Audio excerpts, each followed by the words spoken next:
বৈশাখের শুক্লপক্ষের এই তৃতীয় তিথি অক্ষয় তৃতীয়া নামে পরিচিত, যে তিথির ফল কখনো ক্ষয় হয় না, যার নামেই লুকিয়ে আছে চিরস্থায়িত্ব। পুরাণ বলে এই দিনেই মহর্ষি বেদব্যাস শ্রী গণেশকে দিয়ে মহাভারত লেখানো শুরু করেছিলেন। আবার ত্রেতা যুগে সূচনা হয়েছিল এই পুণ্য লগ্ন থেকেই। এই দিনই মা অন্নপূর্ণা আবির্ভাব ঘটেছিল এবং ভগবান বিষ্ণু পরশুরাম রূপে ধরাধামে এসেছিলেন।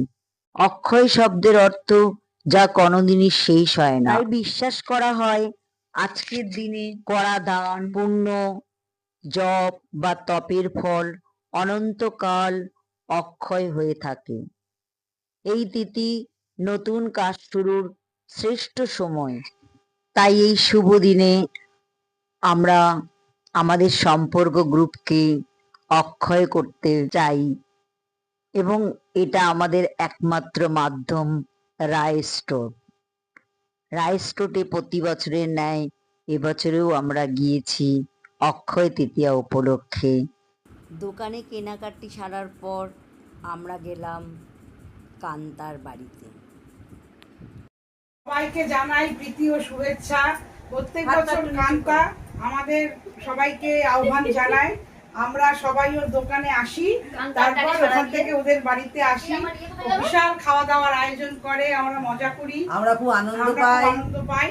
অক্ষয় তৃতীয়াটা আমাদের ভালোই কাটে, আমাদের জীবনে যেন অক্ষয় হয়ে থাকে। হ্যাঁ, আমাদের অক্ষয় হয়ে যায়। আমাদের বন্ধু এইভাবে যেন অক্ষয় থাকে আমাদের জীবনটা, আমাদের এই বন্ধুত্বটা যেন অক্ষয় থাকে। এটা বল, এটা একটু ধরে ধরে আমি সেক্রেটারিকে একটু খাইয়ে দাও।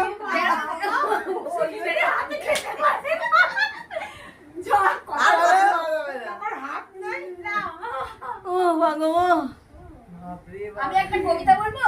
হ্যাঁ হ্যাঁ বলো বলো বলো।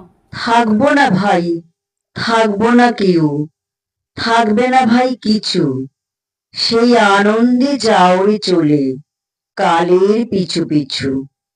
অধিক দিন তো বইতে হয় না, শুধু একটি প্রাণ, অনন্তকাল একই কবি গায় না একই গান।